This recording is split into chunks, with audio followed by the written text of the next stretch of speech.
여러분 안녕하세요. 블링블링 블랙입니다. 3일 전쯤 제가 연준의 변심과 부메랑 효과라는 제목의 영상을 하나 올려드렸었던 기억이 납니다. 기억나시나요? 썸네일 보면 배경이 불타오르고 뭐 하나 망할 것 같은데요. 제가 봐도 이런 사진을 어디에서 구했는지 참 용하네요. 그때 말씀드렸던 게 우리의 소방수 파월 연준 의장이 달라졌다는 이야기와 미국의 10년물 국채금리가 오르는 메커니즘 4가지를 설명드렸었고, 지금 이런 메커니즘이 작동하면서 국채금리가 오를 기미가 보이기 때문에 성장주가 주로 포진되어 있는 나스닥 지수는 어느 정도 조정을 염두에 두셔라, 이런 의견을 드렸었습니다. 그때 나스닥 지수와 10년물 국채금리가 반대로 움직인다는 차트를 보여드리면서 과거 패턴을 예시로 보여드렸었죠. 물론 증시가 폭락한다는 것은 아니고요. 신규 매수하실 분들은 조금만 참으세요, 이런 이야기를 드렸었던 기억이 납니다. 그래서 몇몇 분들께서 그래 블랙, 지금 국채금리가 오르면서 증시를 정밀 타격하고 있는데 도대체 국채금리는 언제 진정이 되고 우리의 주식은 어떻게 되는 거냐, 이런 질문을 하십니다. 이에 대한 답변을 이번 영상을 통해서 차근차근 설명을 드리겠습니다. 먼저 이것은 지난번에 설명드렸던 내용인데 미국의 10년물 국채금리가 오르는 메커니즘 4가지입니다. 간단히만 다시 설명드리면 테이퍼링과 금리 인상 이슈가 있으면 연준에서 국채를 조금 매수하기 때문에 당연히 가격과 반비례하는 금리는 오르게 됩니다. 또 경제 상황이 좋아지거나 물가 자체가 올라가면은 시중의 물가를 나타내는 국채금리 역시 상승할 수밖에 없습니다. 제가 아무 생각 없이 쉽게 말씀드렸는데 딱 들으면 이해가 되시나요? 혹시 이해가 되지 않으시면 지금은 어쩔 수 없이 외우시기 바랍니다. 일단 외워두시고 앞으로 영상을 보시면서 차근차근 이해하는 게 좀 더 시장을 파악하는 데 도움이 되실 거라 봅니다. 저도 고등학교 때 이랬었던 기억이 나네요. 삼각함수의 덧셈 공식을 외웠을 때 신부시는 두신코, 신마시는 두코신, 코프콘 두코코, 코마코는 마두신신. 힘드네요. 너무 이과생 티를 냈나요? 이런 거 외웠었던 기억이 납니다. 어쨌든 저도 과거에 일단 외우고 나중에 이해했었던 기억이 납니다. 이것을 다 숙지하셨다는 가정하에 영상을 시작해 보겠습니다. 최근 파월 연준 의장이 29일 유럽중앙은행에서 주최하는 화상 컨퍼런스에서 이런 말을 했습니다. 강력한 상품 수요와 병목 현상 때문에 인플레이션이 목표치를 넘어서고 있다. 앞으로 몇 달 동안 이런 현상은 지속할 것, 이런 말을 했습니다. 여기에 2가지가 나오죠. 강력한 상품 수요와 병목 현상입니다. 최근에 백신 공급과 함께 코로나가 점점 진정이 되면서 사람들은 소비를 늘려가고 있습니다. 그런데 이러한 사람들의 소비 수요에 맞춰서 공급은 따라오고 있지 못한 상태입니다. 특히 최근에 중국에서 전력난 이슈 때문에 여러 공장들이 셧다운되고 있다고 합니다. 세계의 공장이라 불리고 있는 중국 공장이 셧다운되면은 당연히 그들은 물건을 조금 만들 수밖에 없습니다. 이것은 더더욱 공급 문제를 야기시킬 것이고 실제로 야기를 시켜왔고 물가 상승에 기여하고 있습니다. 그래서 이런 파월 연준 의장의 발언에 사람들은 깜짝 놀랐습니다. 지금까지 파월 연준 의장은 늘 물가 상승은 일시적이다, 걱정하지 마, 금방 끝날 거야, 이런 말을 해왔었는데 파월 연준 의장은 이날 공급망 문제 때문에 물가 급등이 내년까지 지속할 것이라고 본다, 기존과 다른 이야기를 꺼냈습니다. 그의 말투가 올해 초와는 조금 달라졌습니다. 실제로 파월 형이 물가 판단을 수정한다면 통화 정책이 달라질 수밖에 없을 거라 봅니다. 테이퍼링을 빠른 속도로 진행할 수도 있고 아니면 금리 인상을 좀 더 빨리 할 수도 있겠죠. 파월 연준 의장이 도대체 왜 이렇게 달라졌을까요? 실제로 물가가 오르니까 어쩔 수 없이 그는 매파로 돌변한 것입니다. 그리고 이것은 약간 여담이지만 파월 형님이 이번에 잘못하면 연준 의장에서 잘립니다. 파월 형은 바이든 사람이 아니에요. 엄밀히 말하면 트럼프 전 대통령 트형이 임명한 사람입니다. 트형이 데려와서 너 금리나 잘하고 돈 많이 뿌려, 그럼 내가 경기 부양시킬게, 이런 의도로 데려온 사람이 바로 파월 연준 의장이죠. 그런 파월이 이번 10월에 임기가 만료가 됩니다. 그래서 민주당 사람인 엘리자베스 워런은 파월 좀 제발 잘라라, 이런 말을 계속해서 하고 있습니다.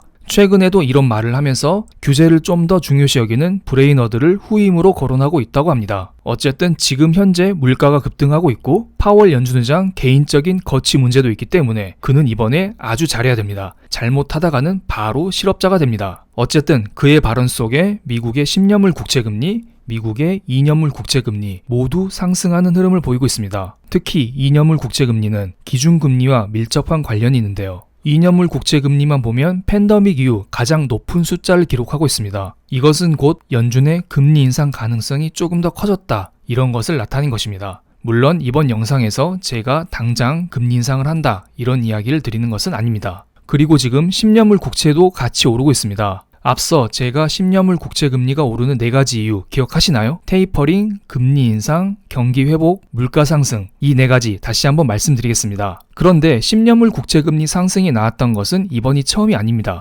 지난 2월, 3월 달에 이미 한 차례 국채 금리 급등이 나왔었고 그 이후 잠깐 진정되었다가 이번에 다시 상승하고 있습니다. 2, 3월 달에는 경기 회복과 물가 상승 때문에 국채 금리가 올랐었고요. 이번에는 경기 회복세는 델타 변이 바이러스로 약간 둔화됐지만 테이퍼링과 금리 인상, 물가 상승 이 3가지 때문에 국채 금리가 오르고 있습니다. 그럼 2, 3월 달에는 어떻게 해서 진정이 되었을까요? 그때는 물가가 너무 오르니까 높아진 물가가 경기 회복세를 꺾어버렸습니다. 그래서 경기 둔화가 나타나면서 국채 금리가 떨어졌던 것입니다. 때마침 델타 변이 바이러스까지 딱 터지면서 경기 둔화가 발생하자 국채 금리가 떨어진 것도 있고요. 그런데 지금 잘 볼게요. 지금의 국채 금리 상승 요소는 테이퍼링, 금리 인상, 물가 상승 이 3가지입니다. 금리 인상은 파월 연준 의장이 지속적으로 선을 긋고 있기 때문에 이건 뺄게요. 금리 인상 빼봅시다. 그럼 남은 건 테이퍼링과 물가 상승 2가지가 있어요. 그런데 물가 상승은 계속 있는 거예요. 무슨 말이냐면 2, 3월 달에도 물가는 계속 올랐고 4, 5, 6, 7, 8 물가 상승세는 도무지 꺾일 기미가 보이지 않습니다. 그렇기 때문에 물가가 떨어져야 국채 금리가 떨어진다. 이런 논리는 펼치지 않겠습니다. 그냥 이번에도 물가가 계속 오르면 경기 회복세에 타격을 주면서 국채 금리가 떨어질 수 있다. 이런 논리로 접근한 게 좀 더 합리적으로 보이고요. 실제로 2008년 서프라임 경제 위기 때부터 현재까지 물가 상승률과 미국의 10년물 국채 금리를 한꺼번에 비교해서 설명을 드리겠습니다. 파란색이 물가 상승률이고요. 검은색이 미국의 10년물 국채 금리입니다. 우리 보통 물가 상승률과 미국의 10년물 국채 금리는 같이 움직인다고 했는데 전체적으로 보면 같이 움직이고 있습니다. 그런데 2008년 경제 위기 직후 경기가 회복되었던 2군데 영역 빨간색 박스 2개를 볼게요. 물가 상승률이 먼저 올라가고 미국의 10년물 국채 금리가 따라 올라가는 듯 하다가 중간에 먼저 꺾여요. 그러니까 둘이 달리기 시합을 하다가 미국의 10년물 국채 금리가 먼저 꼬꾸라지는 것입니다. 이런 식으로요.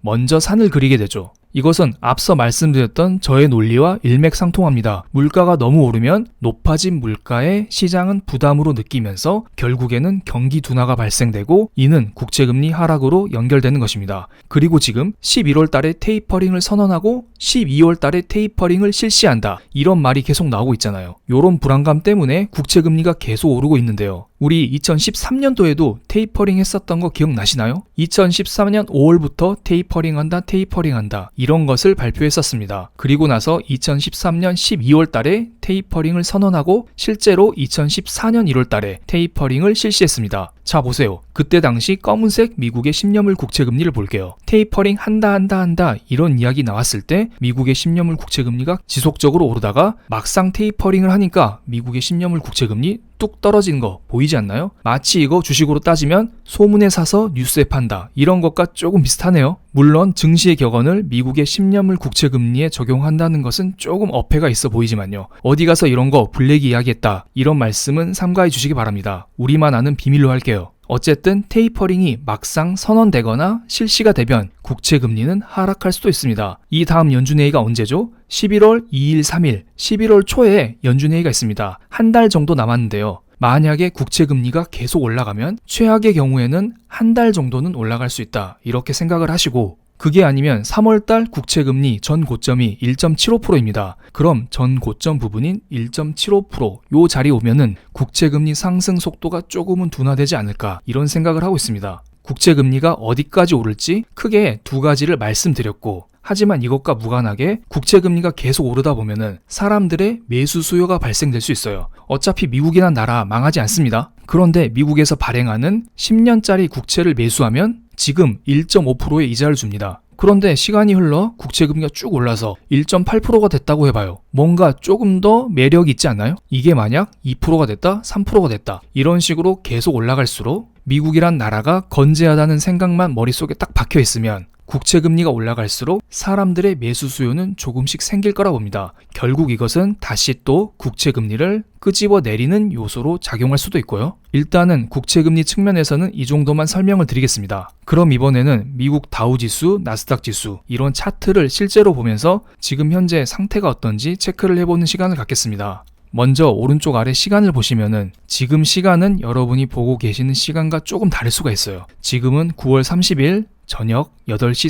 46분입니다. 먼저 다우지수를 볼게요. 진한 빨간색이 60일선인데요. 다우지수는 팬데믹 이후 60일선을 한 차례 정도 이탈한 적이 있습니다. 하지만 늘 다우지수는 60일선을 회복했었죠. 잘 보세요. 작년도 8월달 한번, 9월달 한번, 그리고 올해 1월, 3월 이런 식으로, 올해 또 6월, 7월 이런 식으로 빨간색 60일선을 한 차례씩은 이탈을 한 적이 있습니다. 그런데 이번에 보세요. 이번 9월달에 한 차례 이탈을 하고 60일선을 돌파하지 못하고 다시 조정을 받았습니다. 어떻게 보면은 이전 추세와는 조금은 다른 흐름을 그리고 있다, 이렇게 볼 수가 있겠네요. 그럼 이번엔 나스닥 지수를 보겠습니다. 나스닥 지수 역시 지금까지 빨간색 60일선을 지속적으로 지지하면서 상승하는 추세를 그리고 있습니다. 60일선을 깨봤자 한 차례 정도 깼었네요. 하지만 지난 2, 3월 달에 두 차례 정도 깼다가 다시 올라간 적이 있었죠. 이때가 바로 미국의 10년물 국채금리가 급등하면서 미국의 성장주 망한다, 흔들린다, 미국 주식 끝났다, 이런 이야기가 한창 나왔던 시절입니다. 하지만 이때 어떤가요? 60일선을 두 차례 정도 이탈했었지만 결국에는 회복하면서 다시 오뚜기처럼 올라갔었던 기억이 나네요. 이번에도 약간 마찬가지예요. 60일선을 한 차례 깼고 다시 회복했지만 다시 깼습니다. 만약에 이번에 60일선을 다시 회복해 준다면은 이번 국채금리 상승은 약간의 소동이다, 이런 식으로 지나갈 가능성이 크고요. 그런데 지금 미국이 경기 호황은 나오고 있긴 하지만 성장세가 약간 둔화되고 있습니다. 그래서 혹시나 이번에 나스닥 지수가 다우 지수처럼 60일선을 돌파하지 못하고 약간 주춤거리는 모습을 보인다면, 추세 이탈까지는 아니어도 이러한 60일선 상승 각도가 둔화되는 현상은 보이지 않을까, 이런 생각은 하고 있습니다. 제가 앞으로 여러 영상을 통해서 미국 주식이 어떻게 흘러갈지, 많은 사람들이 두려워하고 있는 성장 둔화, 스태그플레이션 이런 것들에 대해서 영상을 올려드릴 테니 좋아요, 구독 눌러주시면 감사하겠습니다. 그럼 오늘 영상 여기서 마치겠습니다. 감사합니다.